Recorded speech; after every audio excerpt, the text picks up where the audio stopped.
Bonjour et bienvenue à vous tous. Aujourd'hui et pendant 22 jours, je vais tout simplement vous interpréter de façon le plus juste possible, intuitif et simple, explicite et communicatif, les 22 lames arcanes majeures du tarot. Bien sûr, si vous avez aimé, je ferai les lames mineures, les coupes, les deniers, etc. Voilà. Pour que tout simplement vous puissiez vous aussi interpréter et être autonome par la suite. Voilà. Le plus important, c'est de ne pas dépendre des autres, mais d'être toujours autonome, être responsable de sa vie et de pouvoir tout simplement tirer les cartes par soi-même. Voilà, ça en tout cas c'est mon objectif pour vous tous les amis. Voilà, donc on va commencer avec la première lame que vous voyez, la première que beaucoup de personnes connaissent qui est le battleur. Alors c'est parti, on y va tout de suite, vous me verrez plus, hein. Vous allez voir la carte et je vais vous expliquer en détail tous les symboles, tout ce que beaucoup de personnes ne vous expliquent pas. Voilà, comme ça ce sera beaucoup plus clair par la suite pour vos tirages. Ok, on y va avec la première lame du battleur. Après ce sera bien sûr la papesse, l'impératrice et on ira jusqu'à la 21e lame qui est le monde et la 22e qui est le mât. Elle n'a pas de numéro, je vous l'expliquerai pourquoi dans cette vidéo dédiée à cette lame. Voilà, allez, on est parti, on y va. À tout de suite pour la première lame qui est donc le battleur. L'aventure commence. N'hésitez surtout pas à vous abonner, bien sûr, à partager. Et puis si vous voulez me soutenir, il y a un petit cœur sous la vidéo avec un merci. Vous cliquez dessus, vous me faites un don pour me soutenir pour toutes les vidéos que je vous partage au quotidien. Cela me touchera énormément. Gratitude à vous tous. On y va? Allez, fini le blabla. Maintenant, passe au concret. Allez, à tout de suite. On retourne la caméra et on y va. Allez. Alors, on est parti les amis avec l'interprétation de la première lame, selon moi, hein. Après tout, je vous l'explique le plus simplement et le plus intuitivement possible. Donc, vous voyez ici, on est avec la première lame qui est le battleur dans le tarot de Marseille et avec le numéro 1. Alors, tout simplement, le battleur, ça correspond à quoi, vous allez me dire? Je vais vous l'expliquer très clairement. Voilà.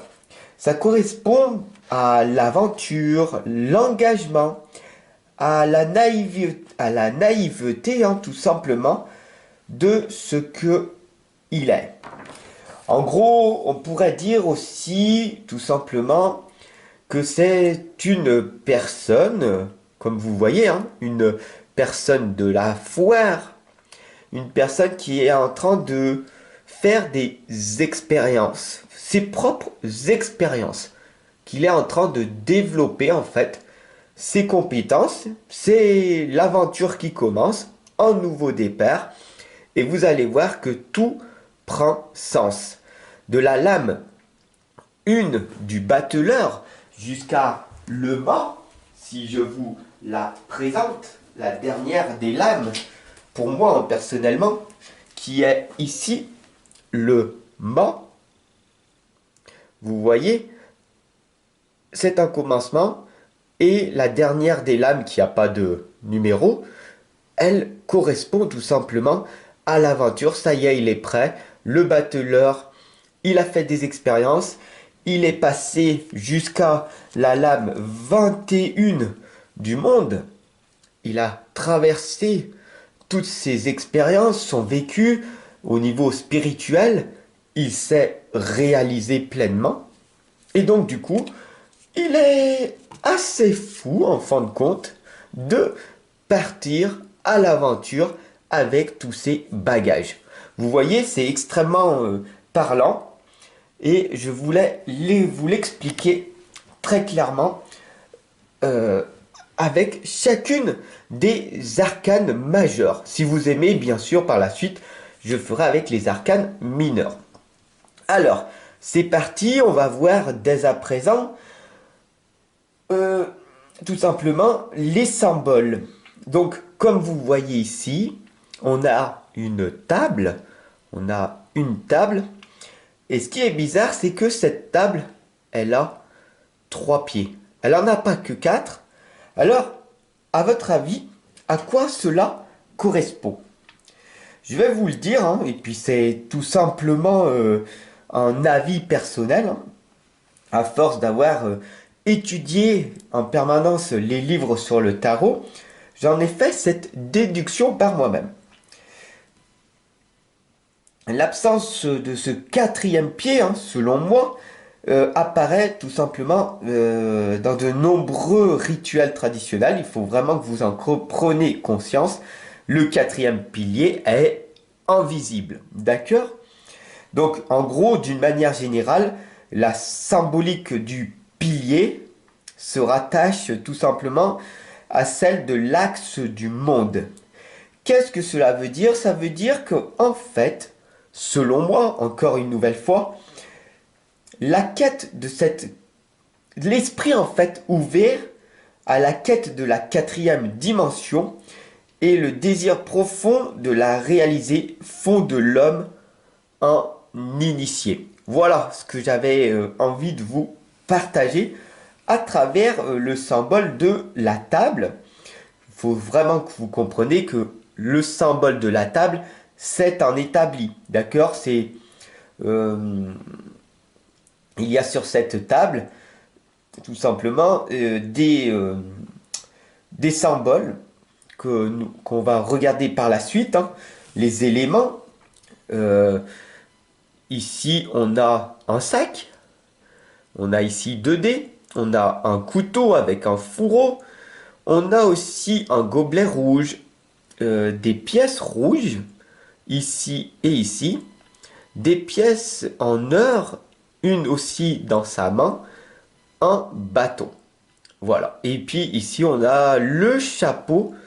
Le symbole du 8. Le symbole de l'infini. Qui est très présent. Vous allez voir sur toutes les lames pratiquement du tarot de Marseille. Alors, très explicitement, en fait, les éléments, tout simplement, constituent la base d'une construction psychologique. D'accord? Donc, pour moi, en fait, le tarot de Marseille est tout simplement un outil divinatoire, un outil psychologique pour le développement de l'être en règle générale. Qu'est-ce que cela veut dire? Le développement de l'être, c'est avant tout le développement psychologique, le développement personnel, le développement spirituel et bien sûr on pourrait aller beaucoup plus loin avec le développement chamanique qui fait partie de l'être et c'est là qu'on voit, hein, il a le bâton en l'air qui correspond tout simplement aux expériences qui nous permettent de nous développer chaque être humain. Retenez tout simplement que cette lame du battleur vous indique que chaque expérience que le battleur fait, ça lui permet tout simplement de donner une chance pour se développer, pour évoluer, pour découvrir, pour se perfectionner, pour grandir. Voilà cette première lame pour moi. D'accord? Donc on pourrait dire tout simplement les amis que tout simplement le bâton en fait que le battleur en fait il possède le pouvoir d'agir. Voilà, de dominer et d'affirmer. Le bâton c'est le premier symbole du battleur, hein. Et c'est le point de départ, tout simplement, c'est l'étincelle en fait qui va déclencher tout le reste par la suite. Voilà. Donc il faut vraiment que vous compreniez que c'est l'expérience de nouvelles choses qu'il est en train de mettre en place. C'est des solutions en fait qu'il essaye en fait de trouver. C'est pour ça qu'on voit des différents éléments qui en fait tout simplement va lui permettre par la suite de réussir. Voilà. Plus il va échouer, plus il aura de chances de provoquer la chance de réussir. En gros, tout simplement, sa personnalité, c'est une personne qui est dynamique, curieuse. Le battleur correspond à tout simplement à une personne qui aime découvrir des nouvelles choses, qui n'a pas peur de l'inconnu, hein. Il sort de sa zone de confort. Peu importe si les gens se foutent de sa figure ou pas, il s'en fiche, il avance pour expérimenter et pour découvrir de nouvelles choses, pour tout simplement changer. Voilà. Et donc il aime le changement, il aime ces nouvelles étapes qui poussent le battleur à aller de l'avant. Bien sûr, cette lame, là je vous ai expliqué ce que c'était le battleur. Selon moi, encore une nouvelle fois, tout ce qui était du côté positif des choses, sachez que on pourrait en parler pendant des heures et des heures, mais je voulais vous le faire très simplement, très rapidement, pour ne pas vous plomber et vous... Voilà. Et j'ai envie que vous développez cette curiosité après, par la suite, de vous intéresser au tarot, voilà, aux oracles, voilà. Donc là, c'est vraiment une base et par la suite, peut-être que je ferai des formations en ligne très poussées pour mes étudiants, voilà, pour ceux qui veulent, en tout cas. Donc voilà, ça c'était le côté le battleur, du côté positif des choses, très rapidement. Du côté négatif, hein, quand on a la carte du battleur euh, qui est à l'envers, à quoi cette lame correspond, hein, d'accord? Tout simplement, elle correspond au battleur qu'on pourrait dire qu'il a beaucoup de doutes. Il a peur, il est vraiment effrayé. Il sait toujours pas par où il commencer, dans quelle direction aller. Il est perdu. Il faut vraiment que vous compreniez que le battleur, c'est un débutant. D'accord? Il a peu ou pas de résultats du tout. D'ailleurs, il éprouve beaucoup de difficultés tout simplement à terminer ce qu'il commence. Vous avez vu, beaucoup de personnes sont dans ce cas de figure, moi-même au départ, et après par la suite, vous allez voir qu'avec la deuxième lame, qui est donc la papesse, tout va prendre sens. Allez, je vous retrouve pour cette interprétation de la papesse. Voilà, je vous remercie tout simplement de m'avoir suivi pour cette interprétation du battleur. Vous pouvez partager, bien sûr, vous pouvez vous abonner et bien sûr, vous pouvez retrouver ces 22 lames arcanes majeures et tout simplement aller dans la playlist et d'aller sur vidéo aléatoire chaque jour et de voir l'interprétation qui est tout simplement fournie dans cette playlist. Voilà, c'est offert pour vous. Vous avez les 22 lames arcanes. Vous pouvez avoir l'interprétation passé, présent, futur, par exemple, en cliquant sur la vidéo aléatoire. Vous tombez peut-être sur le battleur, sur l'impératrice et sur le chariot. Vous avez les 3 interprétations et voilà, c'est fait, c'est cadeau.